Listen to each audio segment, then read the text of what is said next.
이제 한국에서 성공하는 건 글렀어.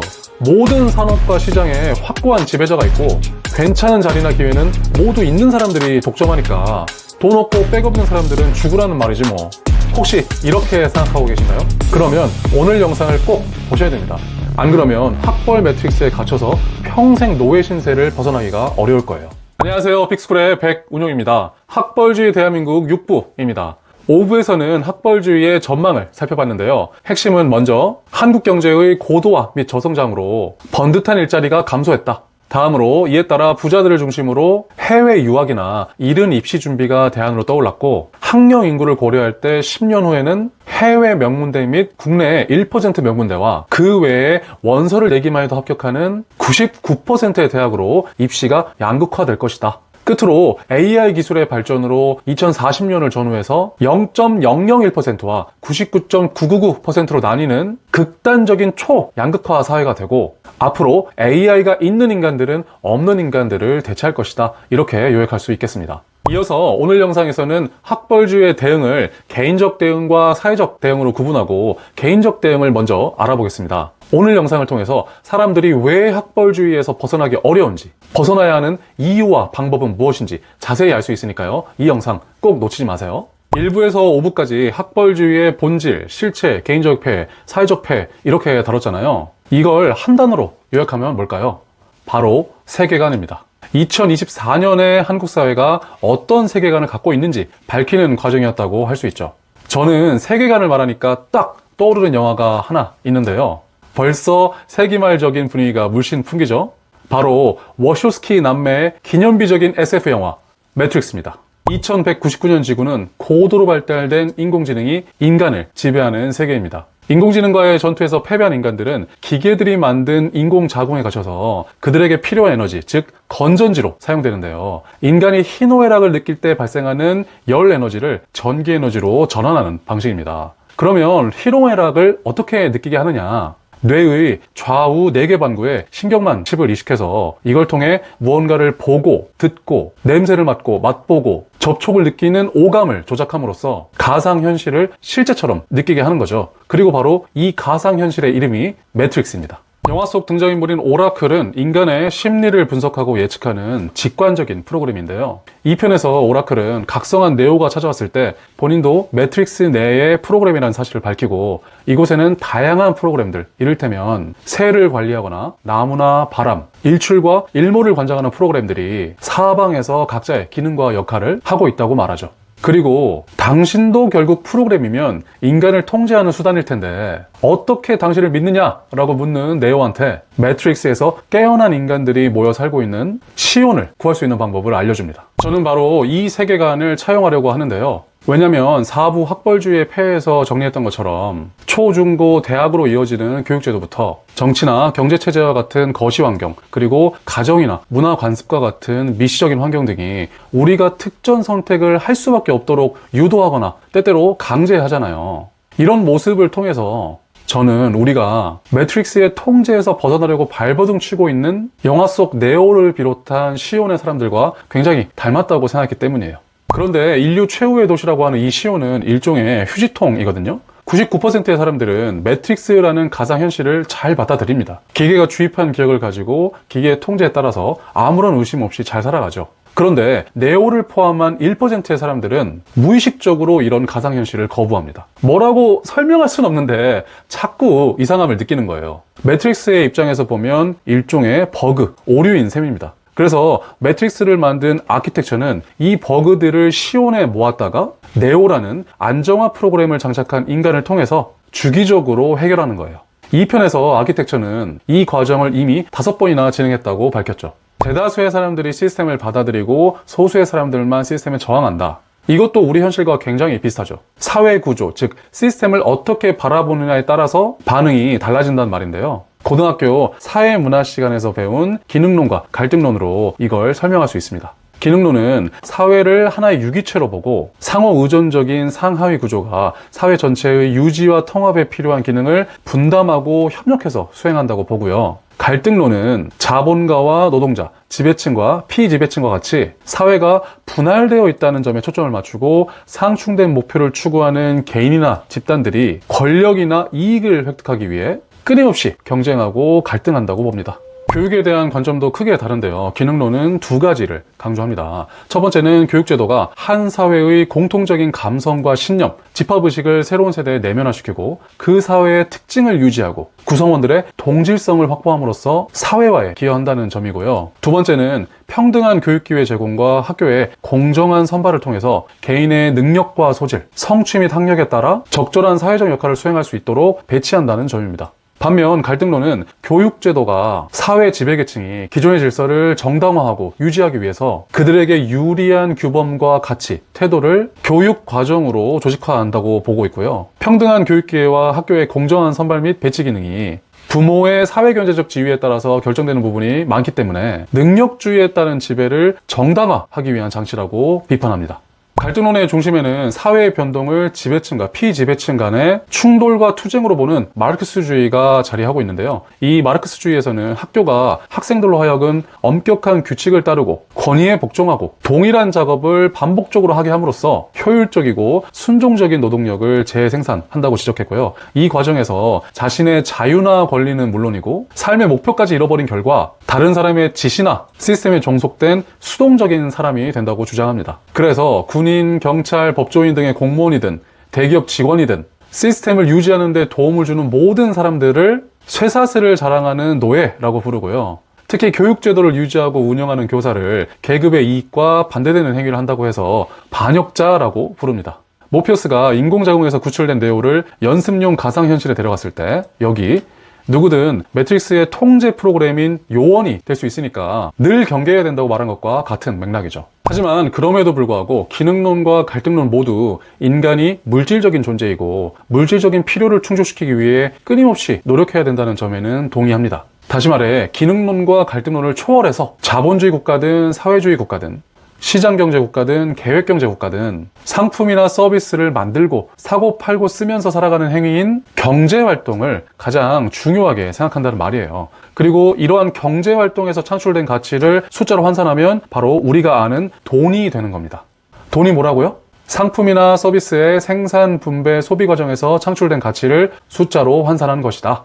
그러니까 지금 현실이 매트릭스라면 우리 인간들의 삶에 가장 큰 영향을 미치는 프로그램이 교육과 경제인 거예요. 즉 무언가를 찾고 배워서 가치를 창출하는 게 이 게임을 제대로 플레이하는 방법이라는 말이에요. 그런데 우리가 5부에서 살펴본 것처럼 무언가를 배워서 가치를 창출하는 가장 보편적인 길이 취업인데 그게 한국 사회에서는 갈수록 어려워지고 있고 앞으로 전망도 좋지 않았잖아요. 그래서 여러 대안들을 찾아보고 할 수 있는 게 뭔지 살펴보니까 문득 이상한 느낌이 들지 않으세요? 지금 인기 있는 전문의가 되려면 최소 11년에서 15년이라는 세월이 걸릴 뿐더러 의치안 모두 AI 노출수가 높아서 대체 가능성도 크고 수도권이나 대도시는 이미 병원이 포화 상태라서 개원을 해도 자리 잡고 살아남는다는 보장이 없죠. 변호사도 AI 노출지수가 높은 건 마찬가지고요. 변호사 수가 10년 새 2배나 늘어서 월 평균 사건 1개 수임하기도 어려운 현실입니다. 아니면 이런저런 스펙을 쌓아서 대기업에 입사한다고 해도 임원이 될 확률은 불과 0.83%에 50세 전후로 퇴직하는 게 현실이거든요. 이쯤 되면 한번 의심을 해봐야 되죠. 내가 게임의 규칙을 잘못 알고 있는 건가? 게임이 진작 업데이트 됐는데 나만 모르고 있는 건가? 이렇게 말이에요. 교육과 경제의 본질을 다시 한번 살펴봅시다. 무언가를 찾고 배워서 상품이나 서비스를 만든다. 이걸 사고 판다. 이 과정에서 가치를 창출한다. 그리고 창출된 가치만큼 돈을 번다. 이 위의 과정이 총 3단계죠. 셋 다 중요한데 가장 중요한 건 뭘까요? 네, 맞습니다. 가장 중요한 건 3단계, 사고 파는 겁니다. 즉, 상품이나 서비스를 필요한 사람한테 전달하는 게 가장 중요해요. 돈을 지불할 손님이 없다? 즉, 시장이 없으면 앞에 1단계, 2단계는 아예 필요가 없는 거예요. 그리고 우리는 상품이나 서비스를 그냥 파는 게 아니고 많이 팔아서 경제적으로 자유로워지고 싶잖아요. 그러면 한 사람한테 100만 원짜리 상품을 파는 게 쉬울까요? 10,000명한테 100원짜리 상품을 파는 게 쉬울까요? 정답은 후자입니다. 예전에는 이게 훨씬 더 어려웠어요. 동네 사람들 대상으로 구멍가게 장사를 하는데 10,000명을 어떻게 모아요? 그리고 모은다고 해도 TV나 라디오, 버스나 지하철에 엄청난 광고 비용을 쏟아 부어야지 겨우 가능한 일이었다고요. 그런데 이제는 방구석에서 돈 한 푼 안 들이고 사람을 모을 수가 있죠? 어떻게? 유튜브나 인스타, 블로그에서 사람들을 알아서 모아주잖아요. 즉, 규모의 경제를 만들 수 있는 기회의 창이 열렸다. 바로 이 규모의 경제가 부자가 되는 지름길입니다. 오늘 영상에서 가장 중요한 내용이에요. 한번 생각해 보세요. 거의 대부분의 부자들은 자신의 상품이나 서비스를 다수에게 판매해서 부를 이뤘습니다. 사업가는 특정 국가나 시장, 글로벌 시장에 수백, 수천만 개의 상품을 만들어서 팔고, 가수는 자기 노래를 다수의 팬에게 팔고, 영화 감독은 자기 영화를 다수의 관객에게 팔고, 스타 강사는 자기 강의를 다수의 학생에게 팔죠. 앞서 경제활동에서 돈이란 창출된 가치를 숫자로 환산한 거라고 말했죠. 따라서 가장 빠르게 부자가 되는 길은 일정 규모 이상의 다수가 경험하고 있는 공통의 문제를 찾아서 이걸 해결할 수 있는 솔루션을 만들고 최대한 많은 사람들에게 전달하는 겁니다. 누가 연봉이 몇 프로 올랐다, 사건 하나를 더 수임했다, 학생을 한 명 더 맡았다, 이런 덧셈의 속도가 중요한 게 아니고 10명, 100명, 10,000명 이런 식으로 곱셈의 속도로 부자가 되는 게 더 중요한 거예요. 덧셈의 속도와 곱셈의 속도가 비교가 안 되겠죠? 물론 100만원짜리 상품을 한 사람한테 파는 게 더 쉬운 사람도 있겠죠. 예를 들어 변호사의 경우 사건을 일단 맡으면 300만원에서 500만원을 착수금으로 받으니까요. 그리고 파트너급의 숙련된 변호사라면 기업 인수합병이나 절세라든지 유산 상속처럼 가치가 큰 일을 하면서 큰 돈을 벌 수도 있겠죠. 하지만 이런 서비스는 기본적으로 소수를 대상으로 하는 서비스이기 때문에 매우 개별적이고 특수한 성격을 띠고 있어요. 그래서 여기서 생산된 결과물을 다수에게 보편적으로 적용하기가 어렵죠. 그리고 결정적으로 자기가 계속 시간과 에너지를 투입해야 하는 일이죠. 내가 일을 그만두면 가치도 더 이상 생기지가 않아요. 내가 자고 있을 때도 돈을 벌어다 주는 일이 아니란 말이에요. 그런데 동일한 변호사가 자신의 법률 노하우를 대중들이 활용할 수 있게 20,000원짜리 책으로 정리하고 10,000명한테 팔아서 5억 원의 수익을 낸다면 가치 창출 측면에서 비교할 수가 없는 거죠. 한마디로 더 많은 사람들을 도울수록 더 많은 가치를 창출할 수 있다. 게다가 롤모델의 시대가 끝나고 레퍼런스의 시대가 되면서 셀프 브랜딩을 통해 자신의 경험과 지식을 판매하기가 더욱 쉬워졌어요. 이게 무슨 말이냐면 성공보다 성장을 중요시하는 게 트렌드가 되면서 삶의 모양이 다양해지고 가지각색의 방향성과 목표가 생겨났잖아요. 그러면 특출난 소수의 성공담보다는 나와 비슷한 길을 가는 한 발 앞선 누군가의 조언이 더욱더 유용한 거예요. 저 멀리 별 같은 이상향을 쫓는 게 아니고 내가 가까운 주변에서 볼 수 있는 사람들로부터 배울 만한 점들을 부분적으로 참고해서 나만의 세계를 구축하는 거죠.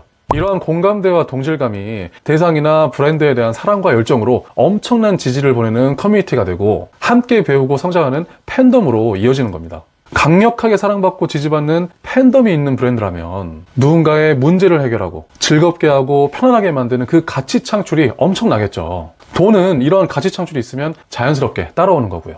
결론적으로 하고 싶은 말이 뭐냐? 한국 사회를 움직이는 가장 핵심적인 구조인 교육과 경제의 법칙이 이미 바뀌었다는 말입니다. 기존의 룰은 명문대 졸업 후 전문직이 되거나 대기업에 취업해서 클라이언트나 직장상사 등 소수의 인원에게 서비스를 제공하고 숙련도를 높여서 시간당 임금을 올리는 게 가치 창출의 방식이었다면 이제는 자신의 강점과 무기를 브랜드화하고 이 브랜드를 사랑하고 지지하는 다수의 팬을 확보해서 이들이 참고할 수 있는 경험과 지식을 판매하는 것으로 가치 창출의 방식이 바뀐 거죠. 게임의 룰이 바뀌었다고 오케이 알겠어 셀프 브랜딩하고 내 지식과 경험을 판매하라는 거지 그거야 쉽지 내가 그동안 해온 게 얼만데 나 전문가야. 그런데 여기서 또 문제가 생깁니다. 이 셀프 브랜딩이라는 게 쉽지가 않습니다. 왜냐면 이게 그동안의 생각과 지식, 경험을 쫙 펼쳐놓고 각각의 의미를 찾고 이걸 체계적으로 연결하고 정리하고 축약해서 궁극의 본질을 찾아내는 일이거든요.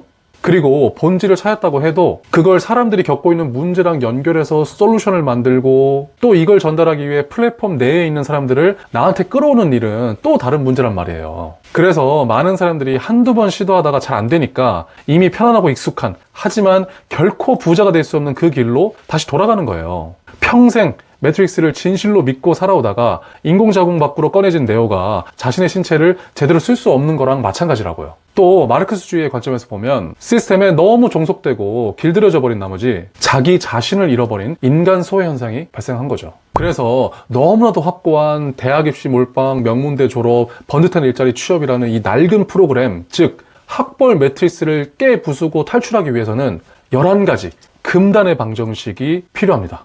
매트리스를 만든 아키텍처는 배터리로 사용하고 있는 인간이 깨어나는 것을 원치 않기 때문에 이런 방정식을 당연히 금기시하겠죠. 그리고 현실에 있는 요원들은 깨어나려고 하는 사람들한테 이렇게 말할 겁니다. 너가 뭐 그렇게 대단한 사람이라고 생각하지 말아라. 어차피 해봤자 안 되는데 뭘 그렇게 애쓰고 앉아있냐. 너 변했어. 가진 거에 만족하면서 평범하게 살아가는 게 가장 어려운 거야. 살면서 한 번쯤 들어보지 않으셨어요? 이 말을 들었을 때 여러분의 내면 깊은 곳에서 아니야 라고 소리치는 그 목소리를 주의 깊게 듣고 깨워야 학벌 매트리스를 깨부수고 탈출해서 평생 노예 신세에서 벗어날 수 있습니다. 꼭 기억하세요. 전체 강의 내용을 빠르게 요약해볼까요? 먼저 1부에서 5부까지의 내용을 한국 사회의 세계관을 조명하는 과정으로 규정하고 이러한 확고한 세계관을 극복하기 위한 개인적인 대응과 노력을 영화 매트리스 속 주인공 네오와 그리고 시온 사람들의 모습과 연결해서 비교했습니다. 다음으로 매트릭스에 순응하는 99%의 사람들과 이를 거부하는 시온의 1% 사람들의 행태를 사회학 이론인 기능론과 갈등론으로 설명하며 각각의 이론이 교육제도를 어떻게 바라보는지 살펴봤습니다. 이어서 경제활동의 본질을 무언가를 찾고 배워서 가치를 창출하는 것으로 규정하고 한국 사회를 움직이는 핵심 구조인 교육과 경제의 룰이 바뀌었다는 점을 지적했습니다. 앞으로는 셀프 브랜딩을 통해서 다수의 팬을 확보하고 그들이 참고할 수 있는 경험과 지식을 판매하는 방식이 막대한 가치를 창출하기 때문에 가장 빠르게 경제적 자유에 도달할 수 있으며 이러한 변화의 근간에 사람들을 쉽게 모아 규모의 경제를 가능하게 하는 플랫폼이 있다고 밝혔습니다. 끝으로 이와 같은 새로운 룰에 적응하고 싶지만 기존의 시스템에 너무 종속된 탓에 변화가 어려운 사람들이 있는데 11가지 금단의 방정식을 활용하면 학벌 매트리스를 깨부수고 탈출해 평생 노예 신세에서 벗어날 수 있다고 강조했습니다. 학벌주의의 개인적 대응을 살펴본 오늘 영상 어떠셨나요? 사람들이 왜 학벌주의에서 벗어나기 어려워하는지, 벗어나야 할 이유와 방법은 무엇인지 충분히 이해하셨을 거라고 생각합니다. 그래서 결국 사업하란 말이냐 이렇게 반문하시는 분들도 있을 것 같아요. 결국 큰 가치를 창출하려면 사업하는 방향으로 가는 게 맞긴 한데요. 준비도 없이 지금 당장 뛰어들라는 말은 아니고요. 돈 버는 일에 대한 관점을 새롭게 할 필요가 있다는 걸 미리 알려드리는 겁니다. 이미 게임의 룰이 바뀌었는데 계속 옛날 방식을 고집하다가 가난해지는 것은 물론이고 아예 생존을 위협받을 수도 있기 때문에 미리미리 준비하셨으면 좋겠어요. 그래서 다음 영상에서는 학벌 매트리스 탈출을 위해 꼭 필요한 11가지 금단의 방정식을 소개해드리겠습니다. 이 세상의 비밀의 문을 여는 열쇠 같은 거죠. 이건 제가 20여 년에 걸쳐서 진로 진학 분야의 개인적 경험 그리고 컨설팅 경력을 통해서 깨달은 엑기스 중에 엑기스만 모아서 체계적으로 정리한 내용이거든요. 아마 놓치면 후회하실 겁니다. 그리고 오늘 영상 보시면서 에이 저게 말이 되냐 이렇게 생각하신 분들도 분명히 있을 거예요. 제가 다음 영상에서 모든 의문들을 깔끔하게 해결해 드리니까요. 꼭 기대해 주세요. 그럼 오늘 영상 끝까지 봐주셔서 감사드리고요. 좋아요와 구독은 저한테 정말 큰 힘이 되니까요. 꼭 부탁드리겠습니다. 그럼 인사드리겠습니다. 진로진학은 백운용 감사합니다.